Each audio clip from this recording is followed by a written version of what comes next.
Molweni, sanibonani. Bendizawutransplanta ii-plants zam apha.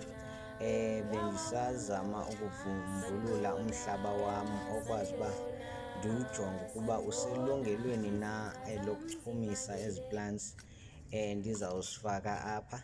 Noko ndiyawubona ukuba ifethilayiza iyabonakala ukuba ifakiwe, so uselungelweni lokuchumisa ezi plants ndizawuzifaka. Bese ndiqalisa ke apha ukufaka ii-succulent plants zam ndizawuzidibanisa ke kule ndawo iyi-1. I-succulent plant ke lena ikwaliyeza, iluncedo kakhulu apha kwabantu abangoomama. Uma ngabe umane unqothula apha kuyo qho ekuseni uhlafune igqabi layo, iyasiklina kakhulu isibeleko. Bendibhizi ke apha ndizama uzikhupha kwi-pot plant, ndizawuzidibanisa endaweni eyi-1 directly to ilanga because ezi plants zinamanzi ngaphakathi, ziyalithanda kakhulu ilanga and aziwathandi amanzi. Mhlawumbi ungakutsibisa iiveki ezithile ukuzinkcenkceshela, noba mhlawumbi yi-2 weeks okanye 1 week uphinde uyinkcenkceshele. Bese ndibhizi ke apha ndizifaka. Nazi ke ndizigqibile uzitransplanter iiplanti zam, zintle zinje.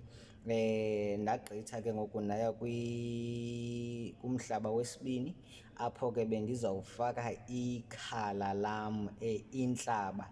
Ikhala ke nalo linamanzi ngaphakathi, liyayithanda kakhulu indawo enelanga and liyayithanda indawo e-dry, aliwathandi amanzi kakhulu. Intlaba ke lena liyeza, nayo iyanceda kakhulu izinto ezinintsi. Ukuquka ke uyakwazi uyikha igqabi lakhona, ulisike, ufumane le ndawo transparent apha ngaphakathi ingathi yi-gel. Uma ngaba unalaa nto kuthiwa yinjibhabha yokunqothukela kweenwele, uyiaplaye apha kwinjibhabha yakho qho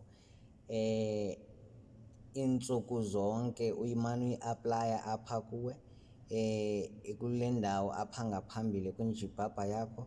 Intlaba ke lena uyakwazi uyikhatha ufumane le ndawo engaphakathi uyidibanise ne-okra. Uma ngumntu ongutata okanye uma ungumntu ongumama, iyanceda kakhulu kwizinto ezininzi apha emzimbeni nemizwa.